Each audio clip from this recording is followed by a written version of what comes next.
What is going on, YouTube people? We've got a wild one for you tonight. GameStop discontinues Pokemon pre-orders at stores and online. You will now have to go to the physical store, walk in, probably wait in massive lines.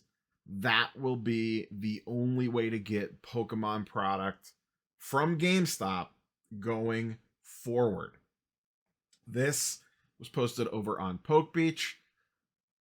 Internal email sent to store employees today. GameStop announced it will no longer allow customers to pre-order Pokemon TCG products from its website or stores.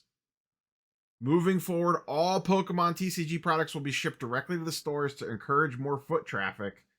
Use this as an opportunity to engage your community through store events and introduce them to our services. So essentially, Pokemon is so hot, they want to force you into stores to buy it so they can take advantage of that increased traffic by essentially upselling you in all the random GameStop stuff that they like to pitch you on.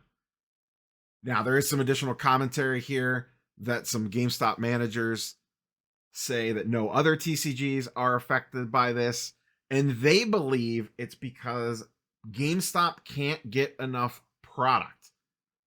So GameStop is having trouble getting enough product from distribution.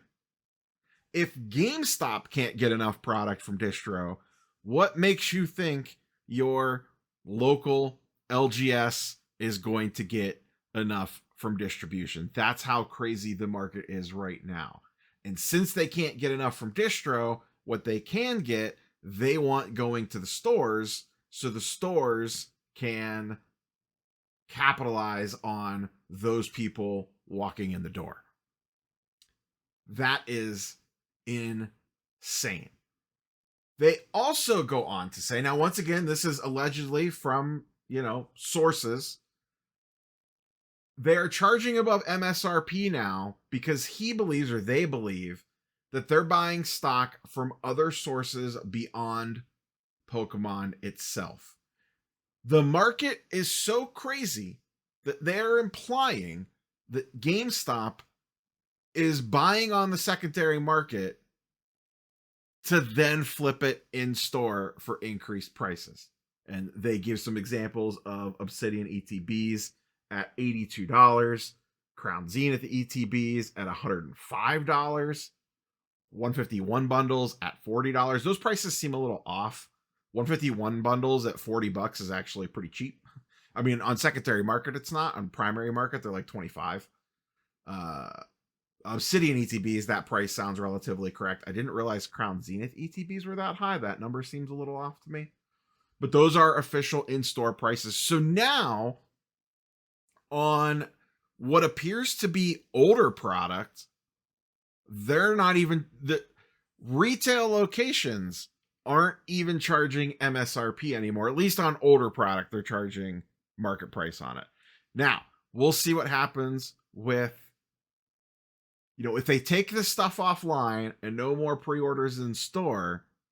Does that mean they are going to price the products closer to the secondary market on release?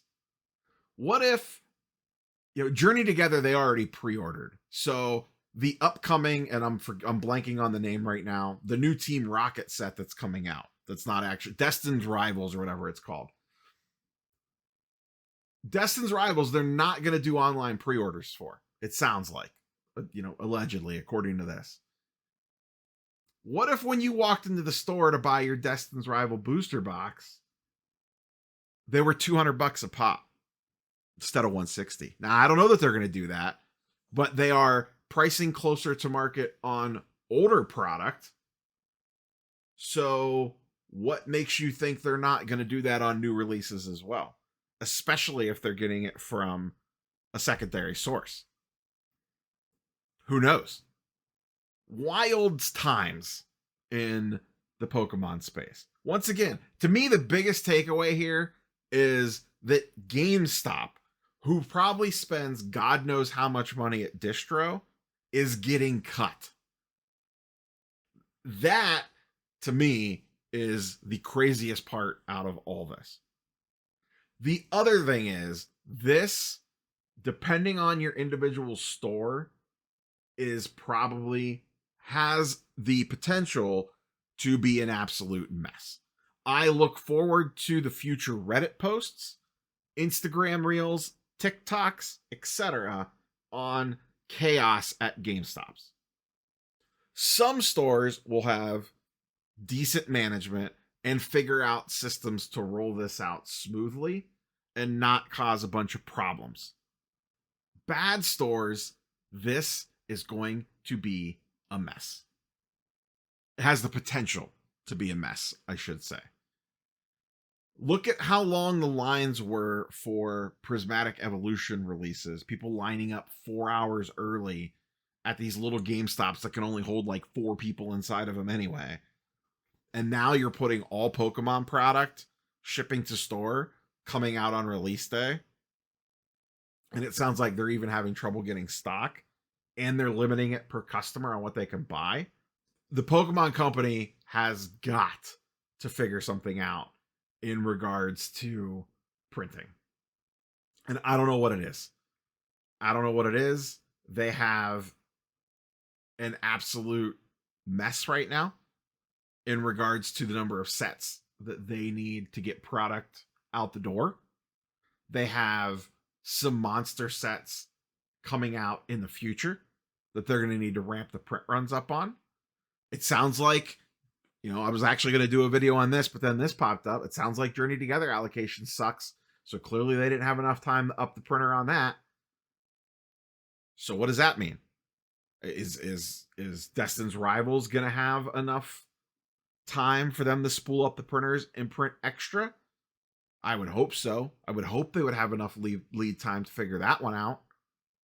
GameStop cannot get enough product from distro. Boy, oh boy. No more online pre-orders. Everything in store.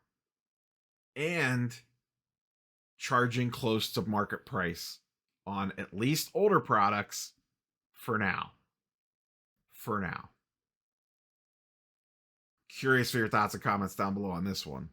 Crazy times out there, folks. Catch you on the next one. Peace.